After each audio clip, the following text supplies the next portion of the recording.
we go. Hi, everybody. Welcome back. We're a little rusty. Yeah, after a long stretch here to episode 88 of A Fern Between Us. We've been trying to get this damn episode done for a long time. Damn episode? Yeah. Is it a damn episode? It is. We are two of the four owners of Vivac Winery. My name is Jesse. And I'm Michelle.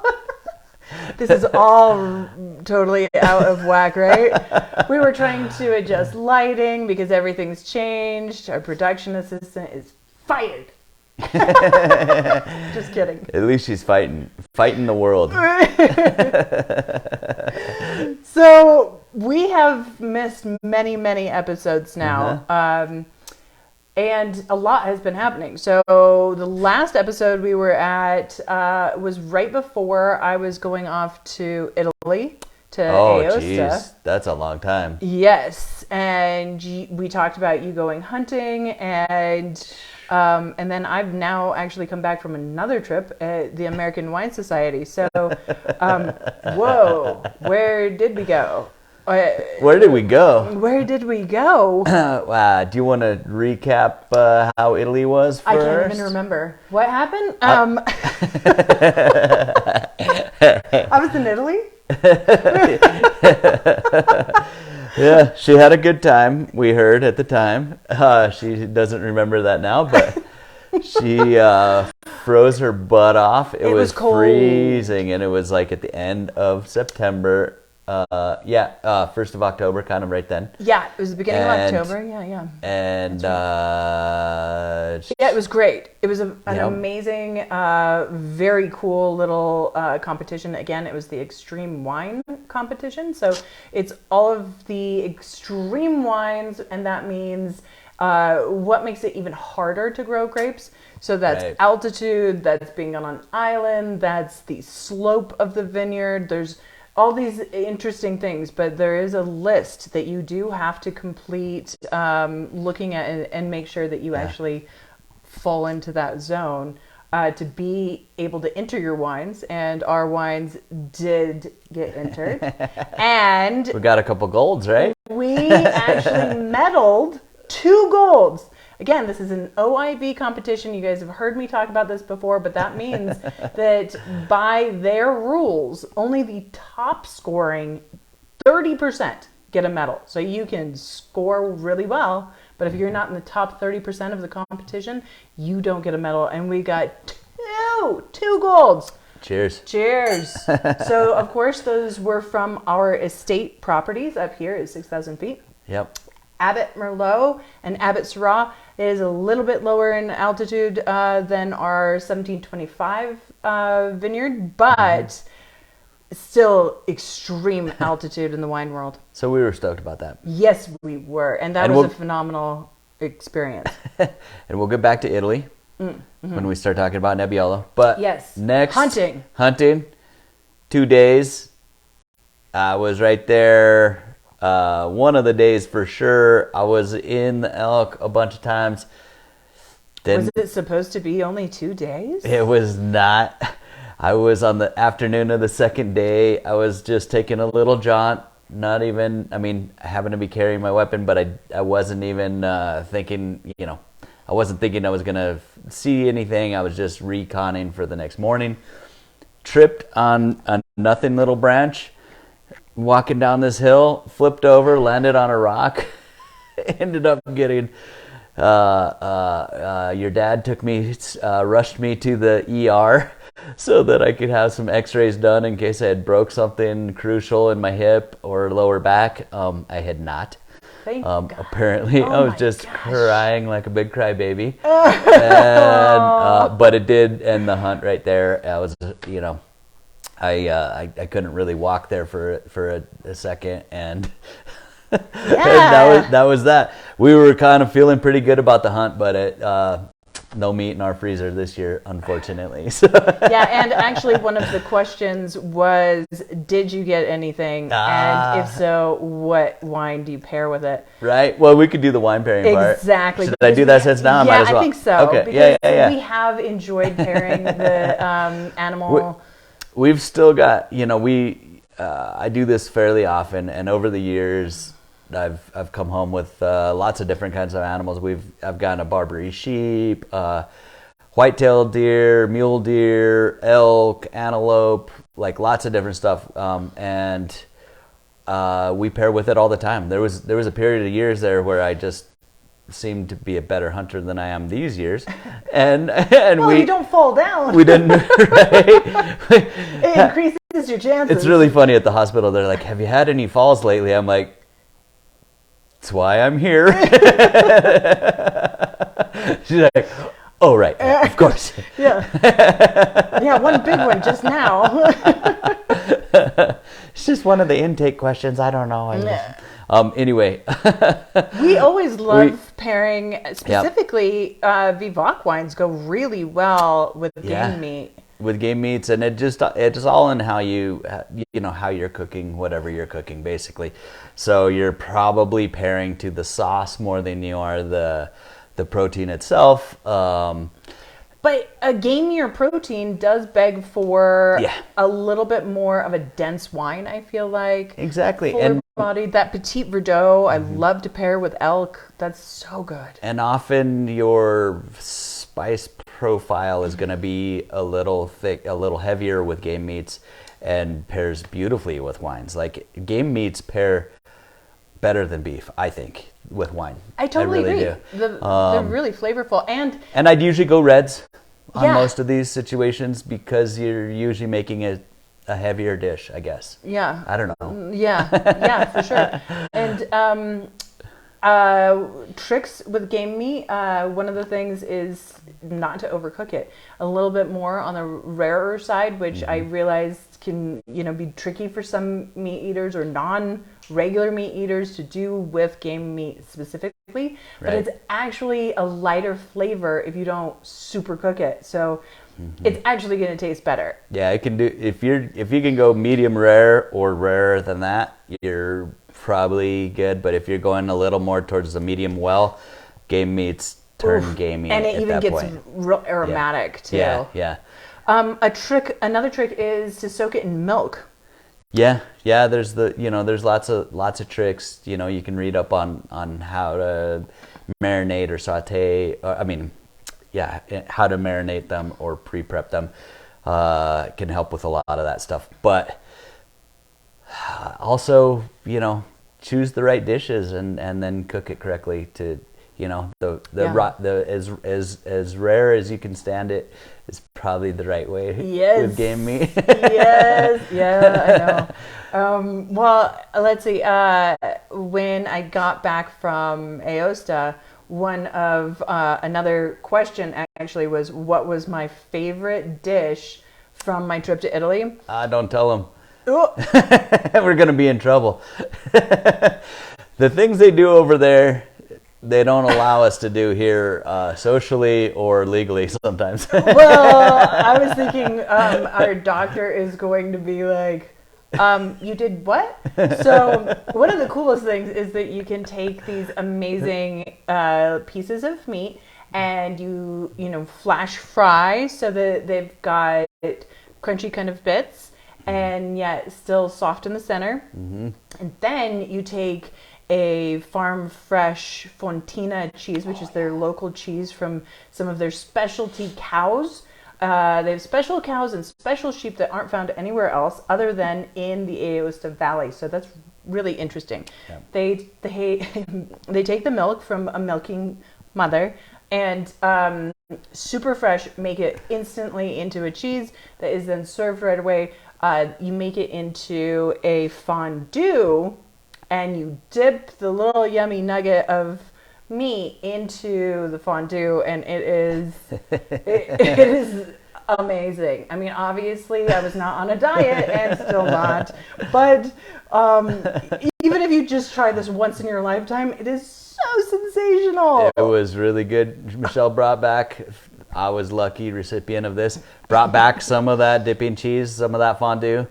And so we cooked up our last venison backstrap from last year, and it was amazing. We just pepper, salt, and a little bit of garlic, and so simple. And just as hot as you could get that grill or the pan. I did it pan fry, and it's pretty quick, and then boom, it was great. It was amazing. I also brought back a beautiful bottle of wine from there. Right. So we got to have the full experience, even though Jesse didn't get to go with me.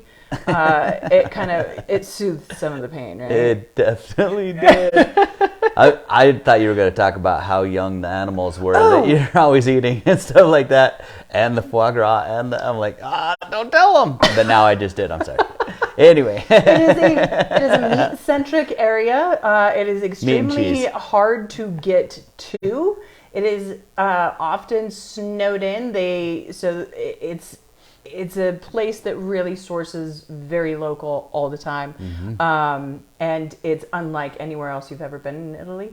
It is on the Swiss border as well. So at one point, the phenomenal Roberto, who is the director of the competition, took me in a car on a road that's very much like the Matterhorn at Disneyland. It was wild, up to Switzerland where it was snowing, and I got to experience this totally different world. The whole thing was surreal. It was fantastic, and I can't wait to go back next year while you hopefully hike circumambulating Mont Blanc. There's a trail, and that's what I'm hoping to do, but we'll see. Yeah. I haven't made the reservation, so I'm not saying for sure yet. It's going to be pretty interesting. I'm going to do it. Right? Well, I think you have to go just so that you can taste the food. Yeah, well, I'll be there for sure, but I'm also pretty sure I'm going to hike, I think. I mean, it's Mont Blanc. Yeah, it's Mont Blanc. I got to. Anyway, okay. And then after my hunt, just now, this last week, you got back from Washington where you were teaching for your second year. Master classes at the American Wine Society annual conference. Yeah, national conference. So it is in a different city every year, and it is where all of the chapters are invited to attend. And while each chapter in different places around the United States are very different, it really is a incredibly complex group of people, because it's people just getting into wine, and then there are wine writers and wine professionals that are part of it. And this is a collection of some of the most wine obsessed that come to this conference, and they pay to spend a weekend really geeking out. And so that's a lot of fun. We had 600 people in Washington letting me strut my real dork. All right. Is that what your crown is about? Is it about your royal dorkness? I don't know I don't know if anybody might be wondering, why is she wearing a crown? Other than I could just be weird and do that. That people would probably be like, Michelle's just wearing a crown these days. That's weird. Right? Does she think she's Paris Hilton or what? I'm the chubby Paris Hilton. Give me some meat and let me dip it in some cheese. It's like the opposite of what she would ever eat. I don't think she's ever eaten, actually. Oh, honestly. She's like, I'll take a little piece of lettuce. No, anyway. I've had too much. So the classes I taught, one was about florality in wine, so the floral aromas, but also it was a deep dive into the history of flowers in wine. So I cannot begin to tell you all the details without having some of you fall asleep. So I'll just leave it there that it was really cool and very in-depth, a lot of sensory, what is really going on in the brain when you smell something, and also the associations of flowers. And there's a very, very long history of the meaning. And then also, you know, what they can do for you. And then the other one was a very unique twist on chocolate and wine pairing. Anything but what you would expect. And that actually really got into the endorphins, dopamines, and serotonin that chocolate and wine release. So it was a sexy class too.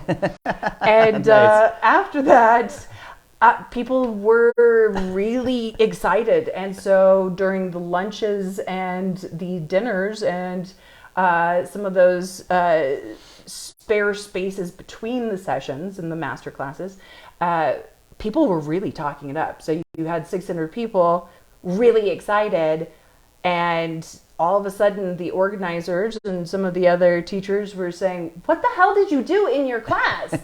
And I was like, "I know, I rocked it." And so by the end of the weekend with the gala dinner, there is a group of incredible ladies. They're really some of the powerhouse behind making the national conference actually happen. It's a huge event, as you can imagine, and they granted me a crown.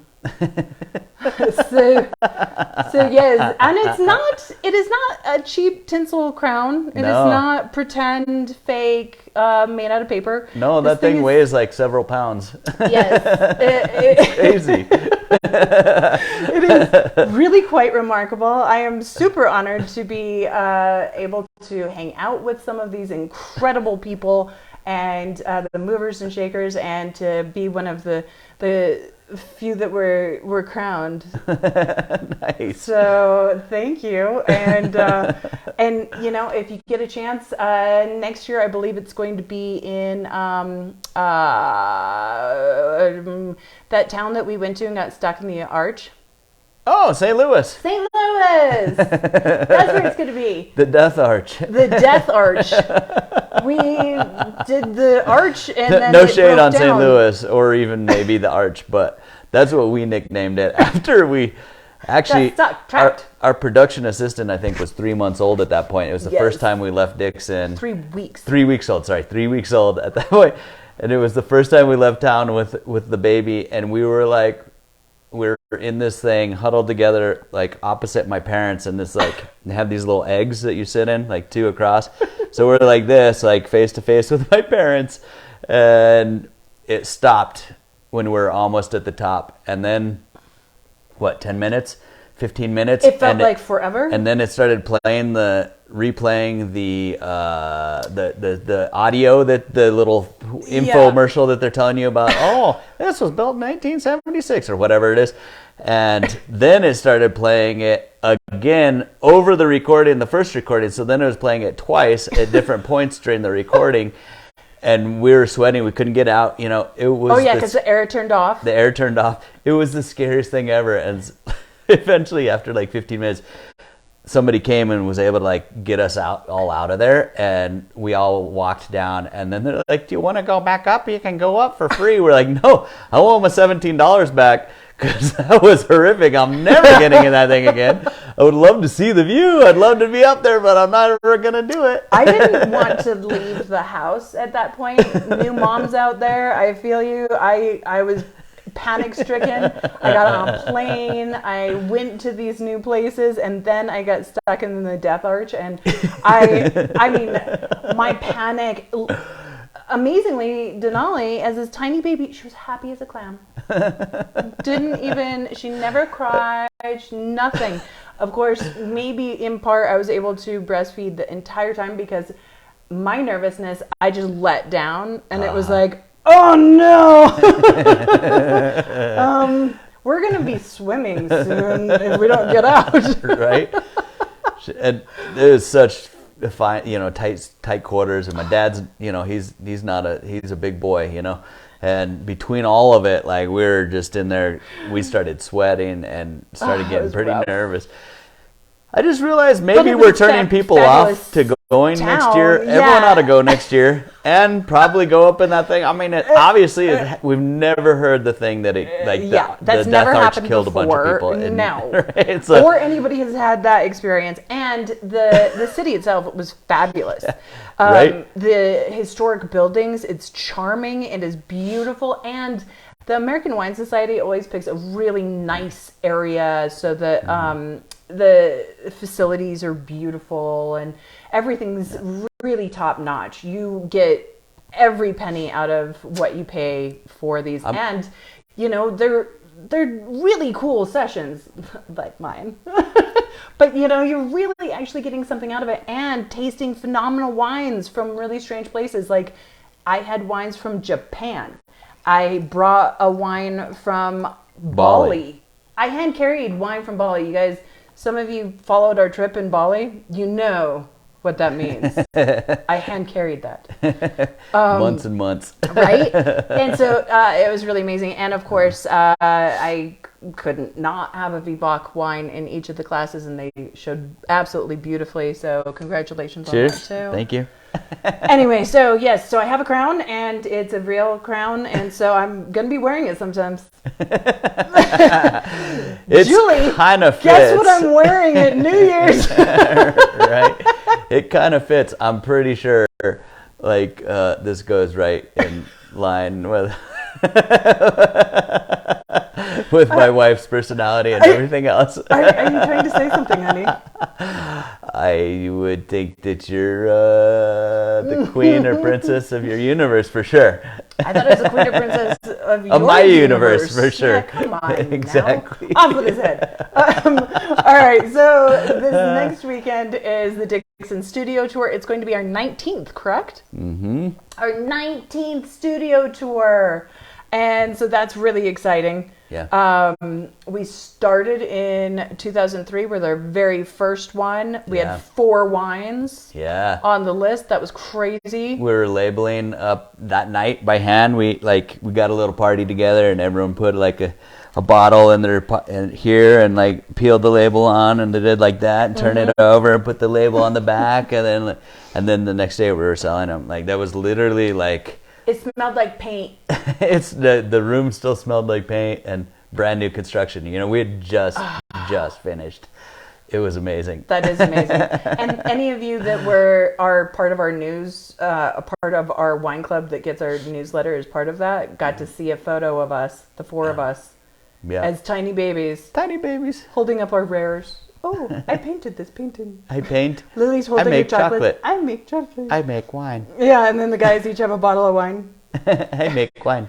It's so funny. And we're As dressed of yesterday. like we're going to the prom. I don't know what was going on. Like, that was our idea of dressing up. I'm going to the prom. Did you bring me a corsage? Right. Well, if you're going to take an official picture, you put on your nicest clothes ever. Which is from high school and our prom. It was my prom dress. I did wear that to the prom. That's hilarious. That's so hilarious. funny. I can't even believe I didn't remember it until It was I my said first and only suit I bought, because as an adult you have to buy a suit, and I bought one, and then I'm like, why do I have a suit? And I still haven't bought a second one since. Oh my gosh. Really funny. What dorks. Right? A little bit. If only it's I pretty had dorky. a crown. You should I would have. have worn it. You should have. You're like, I wasn't the prom queen, but I could have been. Yeah. I should have been. Totally. All right, so let's finally get to the tasting Nebbiolo. Those of you in our wine club, Speaking of Nebbiolo. royalty, Nebbiolo. Yes. It's the king of wines. Yes. And actually, Barolo and Barbaresco, the king and queen Yes, of that's Italian right. wine. That's what they're considered. It's 2 different towns right next to each other. Maybe that's why you're wearing your crown today, Oh, in honor and of the king and queen of wines. Yesterday was Nebbiolo Day. Oh, jeez. I mean, it's all coming together. Right? It is. It's just meant to be. Yes. And you went to Piedmont. So I wasn't in Piedmont, but we're right there. It's right there. Aosta's just, you could almost touch it. 20 miles away or something. And so lots of Piedmont wines are in the Aosta area. So we are actually going to be comparing it to a Piedmont Nebbiolo, not from Barolo or Barbaresco, because those are really expensive wines because of all of the, pomp and circumstance. Exactly. But there's phenomenal. It's the royal blood. It's the crown. It weighs them down. But there's plenty of phenomenal Nebbiolos being made throughout that entire region that don't have association with the town itself per se. But yeah, there's like over 50 regions that Nebbiolo is their primary grape. Almost all of them are kind of in that area. Yeah, little towns, little nucleuses. All of them are amazing.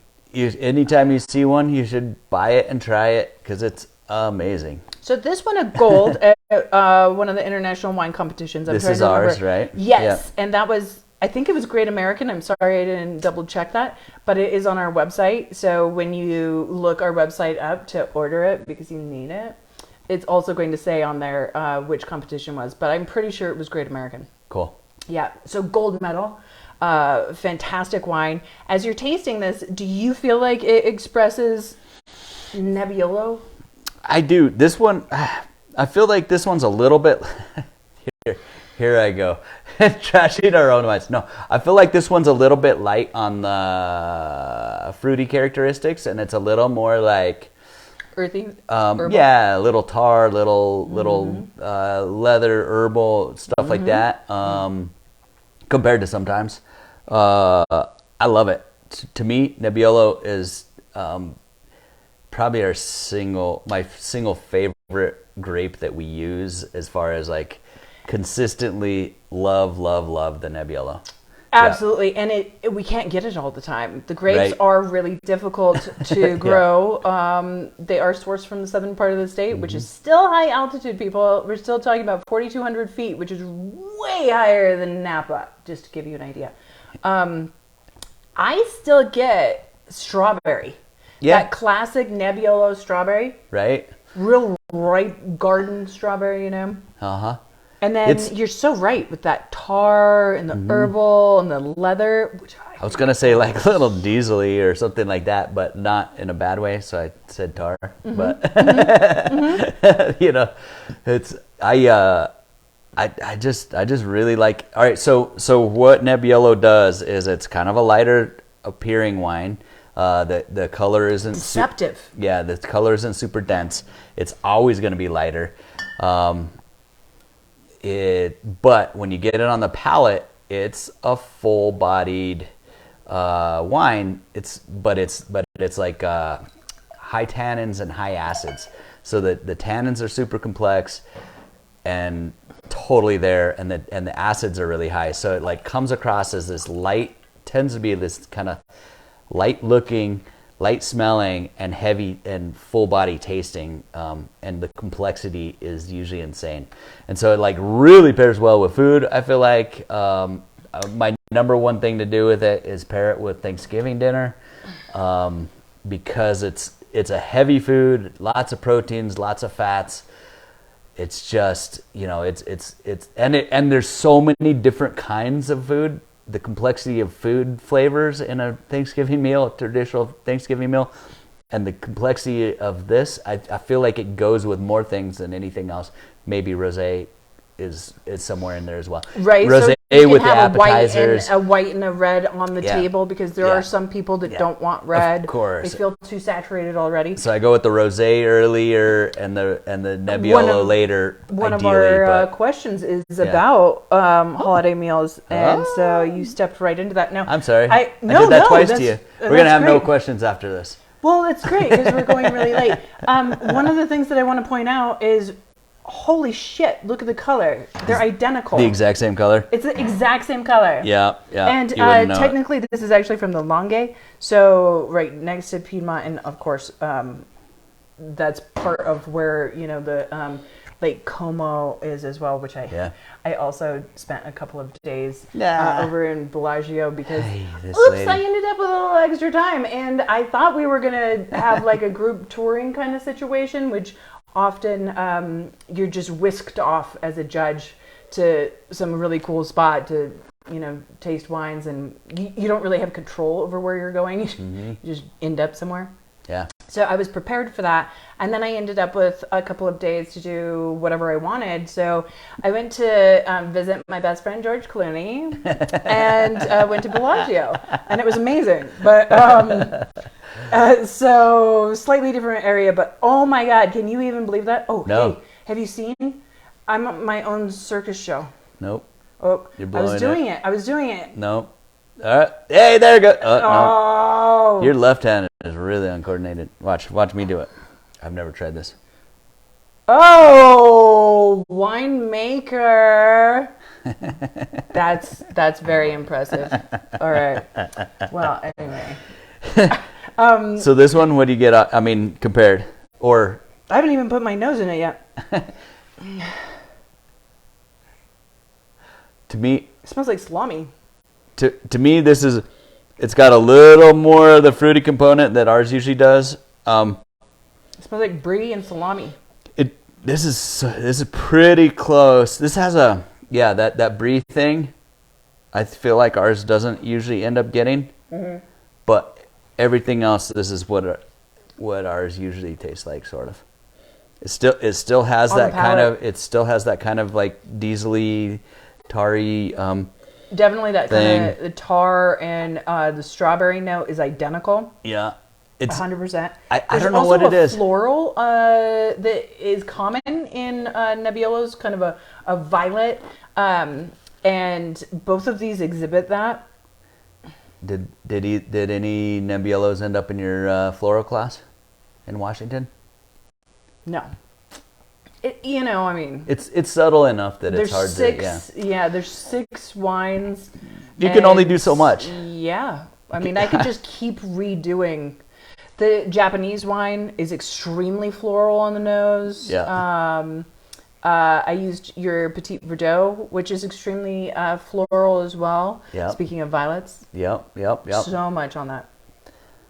I don't know. I just love Nebbiolo, and there's a it's dank rare that thing happening on this.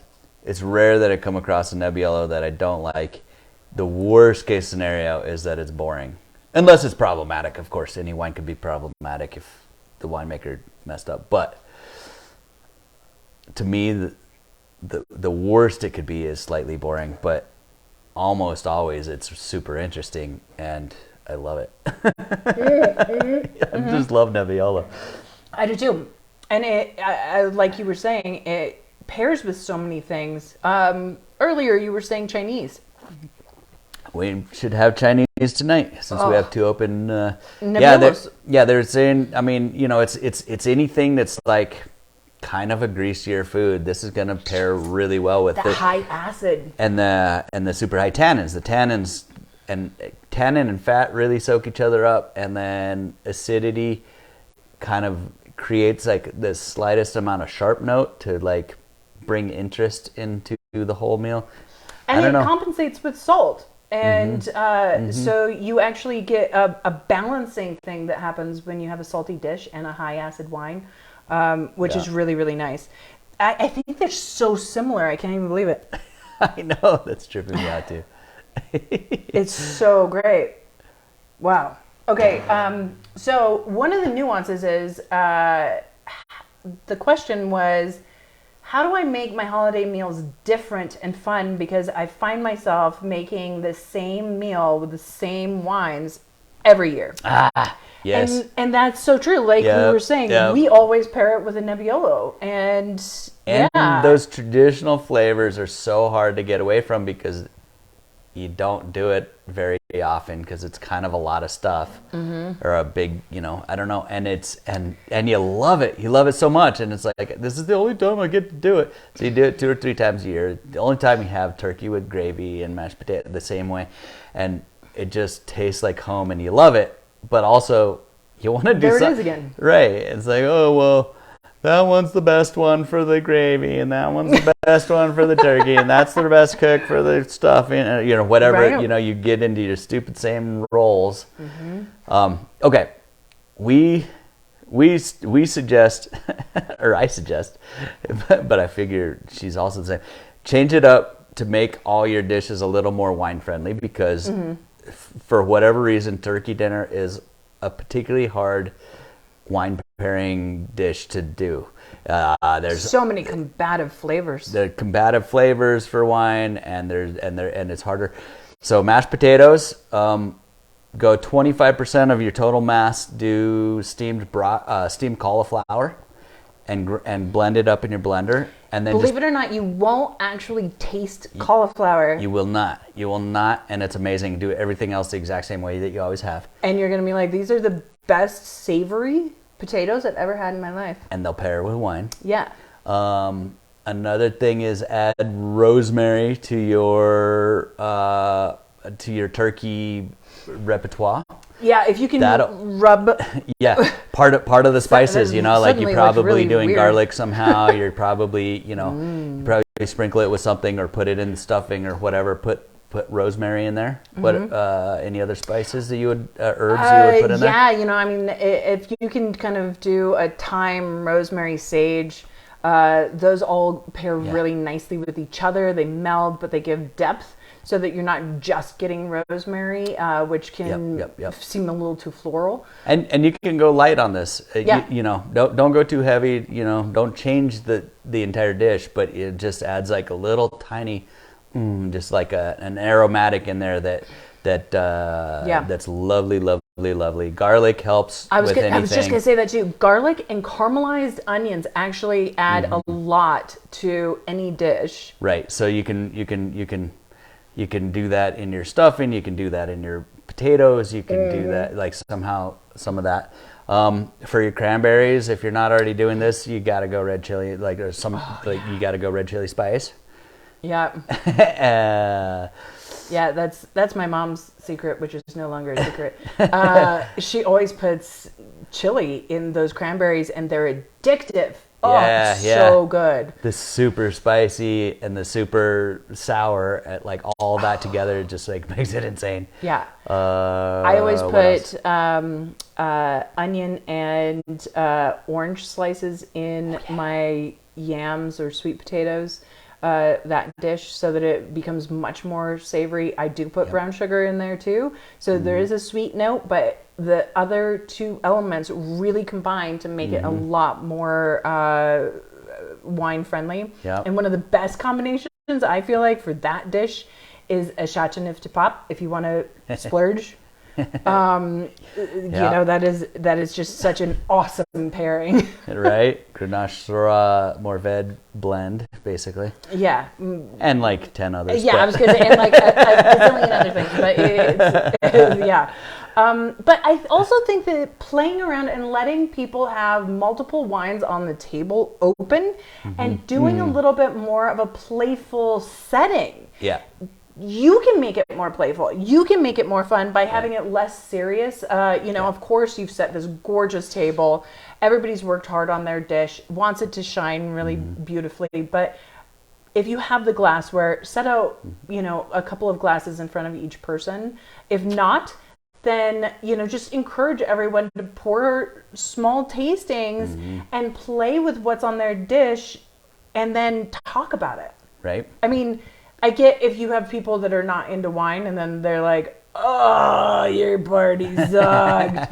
But maybe you can have like a breakout group of 3 or 4 people that are like, oh my God, geek out on the side or whatever.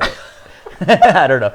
Also, instead of just a standard bread roll, you could do like an herb, like a focaccia or a Yorkshire pudding kind of thing, or something like that. Kind of changes it up, and that takes the place of the bread roll and is a great gravy mopper-upper.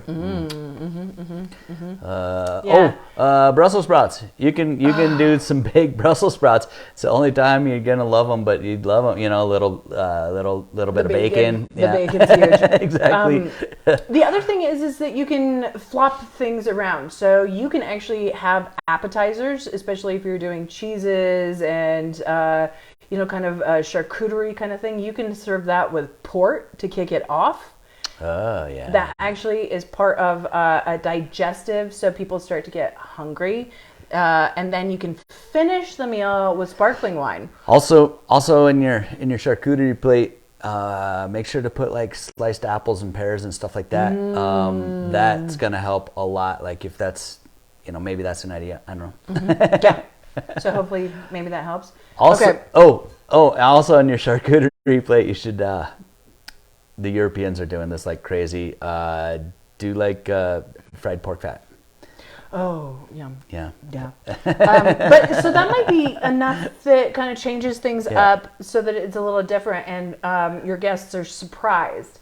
I think surprise is a lot of it. And one of the biggest surprises is to serve people a phenomenal New Mexico wine if they are not familiar. And hey, guess what? We know just the people. Yeah. So, very last question, which is one that I'm sure Jesse's going to love. What is the best taco wine? Taco wine. Jeez. Oh, geez. It's the wine you're drinking. No, that's a really good question. What have you found? I honestly haven't even thought about that really. That's so funny. Tacos are so salty and so God damn it. Not that kind of taco, Missy. I was sure you were good. It's low-hanging fruit here, you know. I was sure we were going there. And a little bit spicy. But every taco is different. Yeah. You got to really think about those pairings then. Yeah. You know, I actually think Nebbiolo is a great example of something that goes with different meats. Yeah. You know, Nebbiolo is so versatile because really it can is. handle a chicken taco versus meat, you know, and the difference between like carnitas or shredded pork versus, you know, like these nuances that really change it. The thing that you always want to consider too is not only what kind of spices or cooking you've done with the meat, but the sauces. So don't forget to consider that because it can really alter your pairing. Yeah, it usually has to do with what kind of salsa you're pairing it with. But also, once again, I don't know how to pair exactly with, like, say, a red salsa, a green salsa. Like, they're all pretty spicy. Mm-hmm. Green salsas are often a little avocado-y and jalapeno with some creaminess. Mm-hmm. Red sauces are usually going to be basically some sort of red chili and oil, or usually tomato, and tomato is hard to pair with because it's high acid itself. It kind of competes. It's a little harder. Some would say if you like sweet wines are gonna do pretty good. Sweet white, honestly. I was just gonna say, you know, even if you did a dry Riesling because it lends itself to those fruity notes, you could maybe get away with it. Even though I love salsas, but I also kind of think try without salsa. You know, putting some spice in the meat, cilantro, a little bit of lime. I mean, that would be amazing with a great red. Yeah, and then you're into like then you're into like the pulled pork or you know barbecue beef without barbecue sauce, like a brisket or something like that. Yeah, where if you're thinking that way, and just with a little spice, it just depends on how you're doing the tacos, man. How are you doing the tacos? I like a lot of onion, a little bit of cilantro, lime. Lots of. I like Christmas. He's not going for it. I think it's the first time. I like staying out of trouble. All right, guys, we have got to wrap it up. It is a late evening. Thank you so much for joining us. We're going to try to make this a more regular again. Yeah, exactly. And hopefully we'll get to see you at the Dixon Studio Tour this weekend, both Saturday and Sunday. If not, we'll see you here next week. Cheers, y'all. Cheers.